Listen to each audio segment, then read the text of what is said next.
wabarakatuh. Halo semua, perkenalkan nama saya Sri Sregar. Pada kesempatan kali ini saya akan mempresentasikan hasil telaah kurikulum SD atau MI.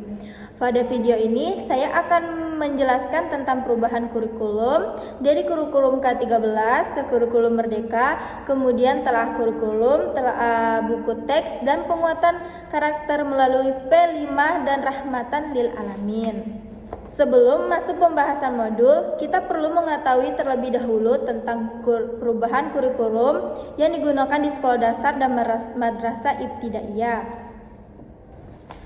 Kurikulum merupakan pedoman yang digunakan guru dalam melaksanakan pembelajaran. Kurikulum sangat penting karena menjadi acuan dan menentukan tujuan pembelajaran, materi, metode, dan penilaian. Pada kurikulum 2013 atau K13, pembelajaran lebih berfokus pada penyampaian materi dan pencapaian target pembelajaran. Guru lebih mengikuti buku dan materi yang sudah ditentukan. Sedangkan pada kurikulum Merdeka, pembelajaran lebih fleksibel dan berpusat pada peserta didik. Dalam kurikulum Merdeka, siswa tidak hanya dituntut untuk menghafal materi, tetapi juga memahami konsep dan mampu menerapkan dalam kehidupan sehari-hari. Guru diberikan kebebasan untuk memilih metode dan media pembelajaran yang sesuai dengan kebutuhan siswa. Selain itu, kurikulum Merdeka juga lebih menekankan pembelajaran aktif. Jadi siswa tidak hanya mendengarkan penjelasan guru, tetapi juga ikut berdiskusi, mencoba, mengamati, dan mempraktikkan langsung pembelajaran. Di dalam madrasah ibtidaiyah atau MI, nilai-nilai keislaman juga ditetapkan dalam pembelajaran. Contohnya seperti membiasakan salam, berdoa sebelum belajar, bersikap jujur, disiplin, menghormati guru, dan bekerjasama dengan teman. Jadi, pembelajaran tidak hanya berfokus pada pengetahuan, tetapi juga pembentukan karakter yang baik.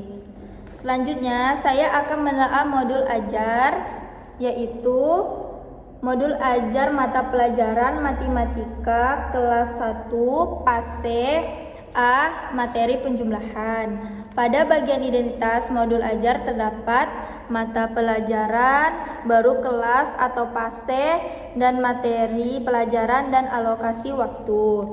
Menurut saya, modul identitas modul ini sudah lengkap dan jelas hingga memudahkan guru dalam melaksanakan pembelajaran. Selanjutnya, terdapat pencapaian pembelajaran atau CP. Di dalam modul ini, siswa diharapkan mengenal angka, memahami konsep penjumlahan, mengenal simbol tambah, dan menggunakan penjumlahan dalam kehidupan sehari-hari. Dari pencapaian pembelajaran tersebut kemudian diturunkan menjadi tujuan pembelajaran yang lebih sederhana dan bertahap. Jadi, siswa belajar melalui dari mengenal benda konkret terlebih dahulu sebelum menghitung menggunakan angka. Hal ini sesuai dengan karakteristik siswa kelas 1 yang masih membutuhkan media nyata untuk belajar. Pada modul ini juga terdapat profil Pancasila yang berisi tentang bernalar kritis, kreatif, gotong royong, dan mandiri. Bernalar kritis ini terlihat ketika siswa mencoba menghitung dan menyelesaikan soal penjumlahan. Lalu kreatif terlihat saat siswa menemukan cara berbeda dalam menghitung. Kalau gotong royong terlihat saat siswa bekerja sama dalam berkelompok. Lalu sedangkan mandiri terlihat siswa mengerjakan tugas sendiri dengan percaya diri.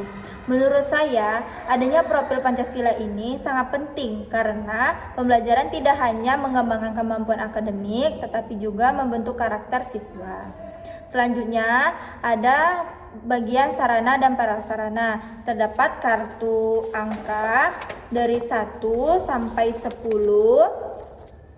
Ini digunakan saat pembelajaran, lalu LKPD, lembar kerja peserta didik, dan papan tulis, ruang kelas, dan sumber belajar lainnya.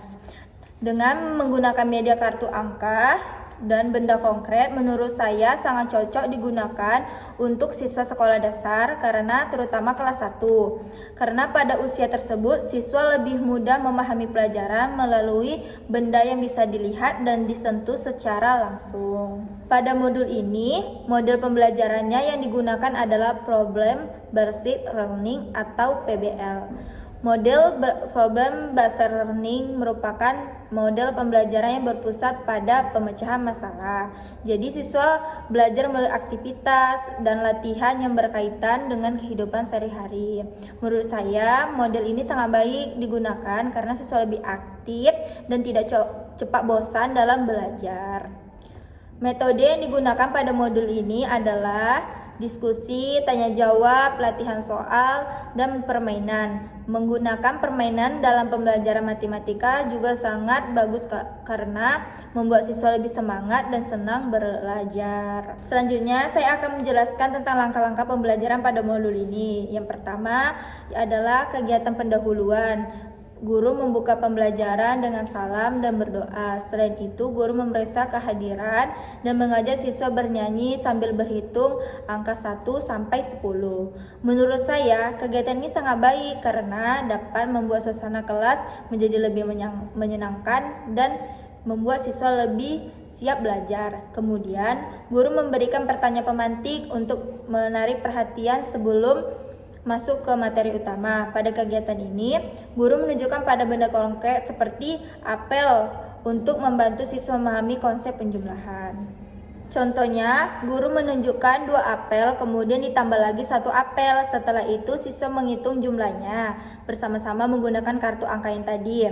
Menurut saya, penggunaan benda konkret ini sangat efektif untuk siswa kelas rendah karena siswa dapat melihat langsung proses penjumlahannya. Selanjutnya, siswa dibagi menjadi 2 kelompok kecil yang terdiri dari 2 sampai 3 orang. Setiap kelompok dibagikan LKPD untuk dikerjakan bersama. Dari kegiatan ini, siswa bekerja sama, berdiskusi, dan saling membantu teman-temannya yang belum memahami materi. Guru juga membimbing kelompok yang mengalami kesulitan dan memberikan penguatan setelah menyampaikan hasil diskusi mereka. Pada pembagian penutup, guru bersama siswa menyimpulkan pembelajaran, melakukan refleksi sederhana, dan memberikan pujian kepada siswa. Menurut saya, memberikan pujian sangat penting karena meningkatkan semangat dan rasa percaya diri siswa dalam belajar. Selanjutnya, saya akan menelaah pembelajaran berdiferensiasi pada modul ini. Menurut saya, hasil telaah saya, modul ini sudah mengarah pada pembelajaran berdiferensiasi karena menggunakan media konkret seperti apel tadi dan aktivitas kelompok yang membantu siswa belajar sesuai kemampuan mereka. Namun, pembelajaran berdiferensiasinya pada modul ini belum dijelaskan secara rinci. Misalnya, belum ada perbedaan tugas untuk siswa yang cepat memahami materi dan siswa yang masih memerlukan bantuan. Jika dikembangkan lagi, guru bisa memberikan soal yang lebih mudah untuk siswa yang masih kesulitan dan soal ditambahkan untuk siswa yang masih memahami materi lebih cepat. Selanjutnya, pada pembagian asesmen autentik, modul ini juga cukup baik karena penilaian dilakukan melalui beberapa aspek. Yang pertama yaitu penilaian pengetahuan melalui soal tulis. Yang kedua, penilaian keterampilan melalui praktek menghitung menggunakan benda konkret.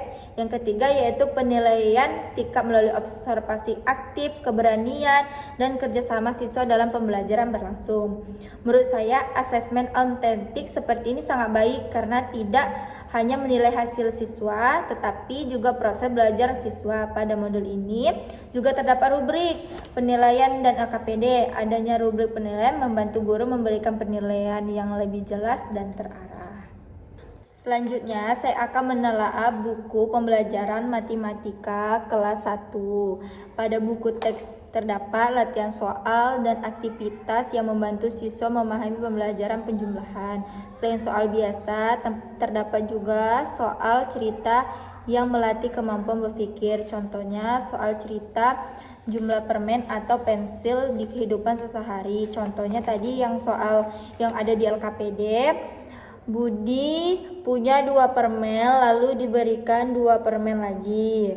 Nah, di sini kan dalam kehidupan sehari-hari, lalu Siti punya 3 pensil, lalu diberikan 1 pensil lagi yang ada di LKPD. Jadi soal seperti ini termasuk hot sederhana karena siswa diminta memahami masalah dan mencari jawabannya sendiri. Menurut saya penggunaan yang dekat dengan kehidupan sehari-hari membuat siswa lebih mudah memahami pembelajaran. Selain pembelajaran akademik, dalam kurikulum Merdeka terdapat juga proyek penguatan karakter atau P5 dan rahmatan lil alamin. Contoh kegiatan yang cocok diterapkan dalam SD atau MI yaitu kegiatan menjaga kebersihan kelas dan menjaga lingkungan sekolah. Dalam kegiatan ini, siswa dapat belajar bekerja sama, membersihkan kelas, membuang sampah pada tempatnya, dan menjaga lingkungan. Melalui kegiatan tersebut, siswa belajar bertanggung jawab, disiplin, kerjasama, dan peduli terhadap lingkungan sesuai dengan nilai-nilai keislaman. Kesimpulan dari hasil telaah saya adalah kurikulum Merdeka memberikan pembelajaran yang lebih aktif, fleksibel, dan berpusat pada siswa. Modul ajaran saya telaah juga sudah cukup baik karena menggunakan media konkret, membuat aktif dalam pembelajaran, serta melatih pengetahuan, keterampilan, dan sikap siswa.